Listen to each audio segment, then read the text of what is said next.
বউরা মনে করে যে স্বামীদের কাছে বিয়ে বসে না, স্বামীদেরকে কিনে ফেলছে।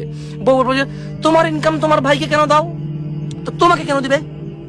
সে বলবে আমি তো তোমার স্ত্রী, তো ও তো ওর ভাই। তো বউ বলবে যে তুমি ইনকাম করো, হ্যাঁ তোমরা 3 ভাই, তুমি শুধু তোমার বোনের বাড়িতে দিবা, আর কেউ দিবে না, তো তোমাকে কেন দিব? বলবে আমি তোমার বউ, ও আমার বোন। আচ্ছা সেম রাইট।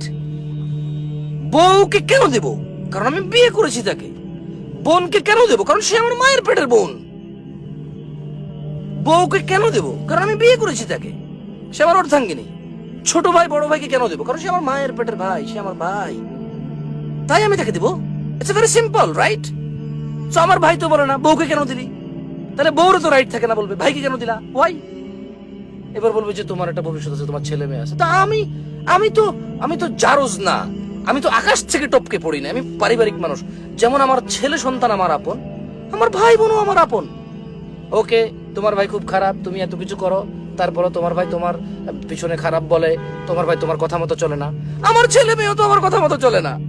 আমি বলি নামাজ পড়ে না, আমি বলি যে চুলে ভাবে কাটিও না, কাটে না। আমি বললাম যে এই শোনো, বিকালে খেলতে যাবে না, ঘুমাও একটু, দুপুরে ভাত খেয়ে। সে ঠিকই ফাঁক কেটে ফুটবল ক্রিকেট খেলতে চলে যায়, বন্ধুদের সাথে আড্ডা দিতে চলে যায়। আমি বলি যে পাবজি খেলিও না, সে খেলে।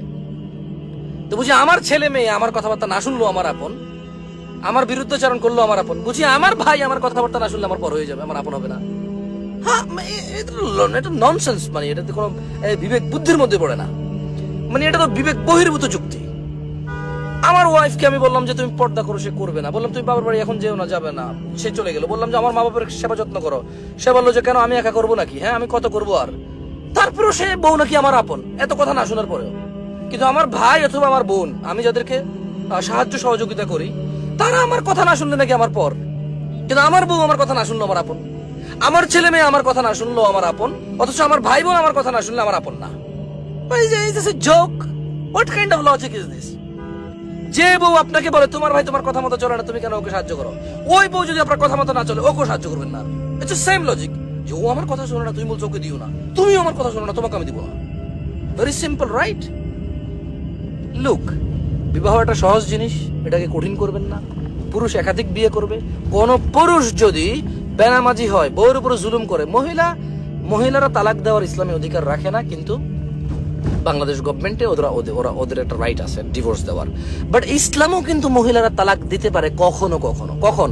যখন স্বামী নির্যাতন করে, নিপীড়ন করে, অন্যায় আবদার করে, ইসলাম বিরোধী কাজ করে, সলাত আদায় করে না, শিরিক করে, আল্লাহ বিরুদ্ধাচারণ করে, জুলুম অত্যাচারকারী হয়, তখন স্ত্রী নসিহত করবে, স্ত্রী তখন ওকে সুযোগ দিবে, ওর জন্য ধৈর্য ধরবে, ওকে বারবার বলবে। না হলে স্ত্রী বাপের সাথে কথা বলে পরামর্শ করে, বাপ ভাই যারা আছে পরামর্শ করে চলে যাবে, আরেক জায়গায় বিয়ে বসে যাবে। প্রবলেম কোথায়? মেয়েরা এখন ভয় পায়, জানেন? প্রবলেম হচ্ছে মেয়েরা ভয় পায় কেন? মেয়েরা শুধু স্বামী চায় না, শুধু নিরাপত্তা চায় না, ওরা চায় একটা কেনা গোলাম। মানে বিয়ে যে কোনো পুরুষকে করলেই হবে না। যদি পুরুষ ওকে সুন্দর করে ওর খাবার দাবার ব্যবস্থা করে, ওর পোশাক আশাকের ব্যবস্থা করে, ওর নিরাপত্তার ব্যবস্থা করে, এটা হবে না। পুরুষ কি ইনকাম করে, কত ইনকাম করে, ভাইকে কত দেয়, মাকে কত দেয়, সব ওর লাগবে হিসাব। কথা বুঝছেন না? বুঝেন নাই?